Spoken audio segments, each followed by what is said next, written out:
What's up, everyone? This is Josh Hughes with American Coaster Enthusiasts Northwest Region, and I'm here today because randomly in my town in Great Falls, Montana, they're setting up this carnival, and it's actually meant to support Toys for Tots and be a fundraising thing. So I figured it'd be a great day to come out and see how ride fandom can have a positive impact on different communities and different people, and show how this is not just about having fun, it's about making the world a better place.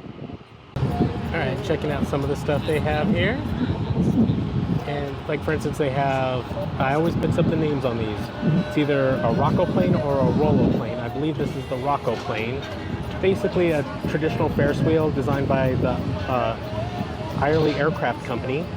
It's a World War II era ride, and there's a little push bar inside those cages where you can lock the rotation of your cage, and so you can choose to go upside down, or you can just leave the bar alone and have a normal Ferris wheel ride. Very rare. There's only a few of these left in the world, and it actually got to ride one at Lagoon in Utah. They're a lot of fun.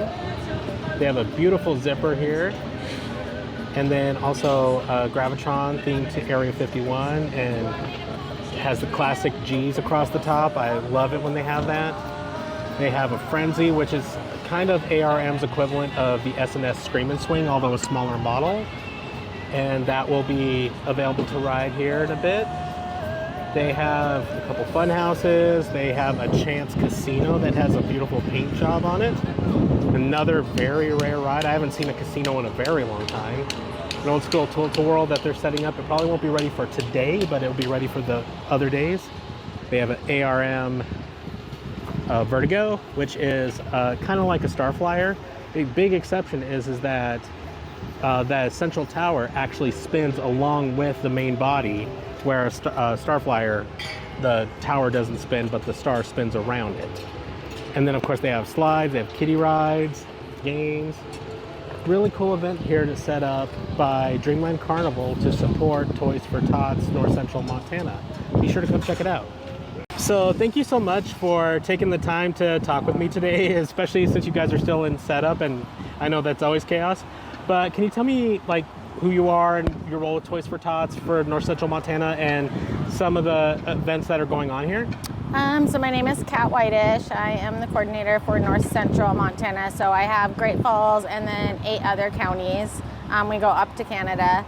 Last year we served 7,000 children, and this year we think we're gonna probably get closer to 10,000. So. Oh, that's so cool. Yeah, so this carnival is to raise funds for all of those kids here and in Montana to get toys for Christmas. Cool. So how many days is it running? So it'll be tonight, Wednesday, Thursday, tomorrow's buddy night, so half off wristbands. Friday night, so those are all 4 to close, and then Saturday and Sunday it runs 1 o'clock to close.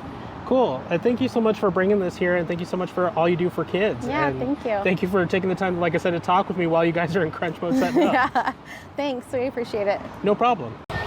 Believe it or not, this is what a tilt-a-whirl looks like when they're setting it up. That big green center thing right there, that's like the center drive. And they basically have to put all these pieces together. I know some tilt-a-whirls use like a small crane. I don't know if this one does.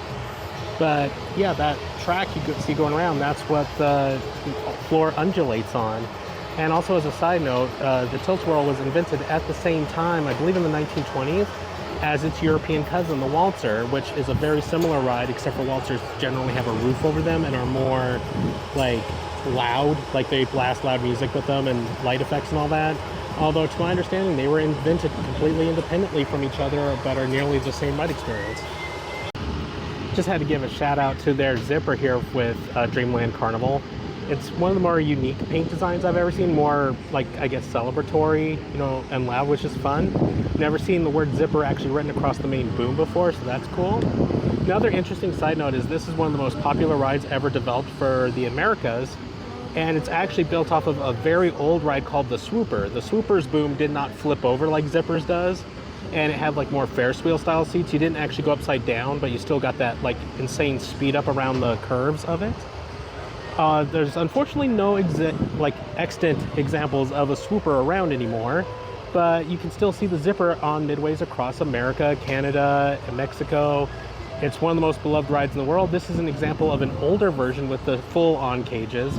Modern versions actually have a window on the front and have over-the-shoulder restraints, And actually, for quite a while, Chance Rides temporarily discontinued making zippers, and they just started rebuilding new zippers as of 2025. All right, so another thing that they have is, of course, this Ferris wheel. And due to the way the cars are colored, you can actually kind of see how they have to set it up. People think that they just put cars on one at a time and load people one at a time. But at the start of the day, when you're putting either the cars on or putting your first load of riders on, you can't do that. You have to go in a star pattern. So like you would load all the reds first and see how the reds are spread out across the wheel. Then you would load all the blues and then all the yellows and oranges. And you're doing this in a star pattern to constantly keep the weight of the riders and the vehicles balanced across the wheel so that it can move effortlessly. And of course, what would any carnival be without a cred? This is a Wisdom Rides Dragon Wagon, and actually it has the wheels exposed so we can show you them. Those white wheels on the top, riding on the top of the rail, are known as road wheels. Those have been around since the 1600s, back when the days when they would build fake mountains in Russia and ride on sleds with wheels on the bottom. The wheels on the sides and the wheels on the bottom were invented in the 1800s. The side ones are called side friction wheels, and it keeps you from slipping side to side off the track. The ones underneath are called upstop wheels, and they prevent you from leaving the track vertically. And on the opposite side, you can kind of see it right there. The exact same layout is mirrored. And this means that the train stays on the track and does exactly what you want it to do. So once again, this is Josh Hughes with American Coaster Enthusiasts Northwest region. Thanks so much to Toys for Tots North Central Montana and Dreamland Carnival for letting me come out and film while they're setting up. Please be sure, if you're in the region, come out and support them and support their mission to make sure that all kids have a good holiday. Thank you.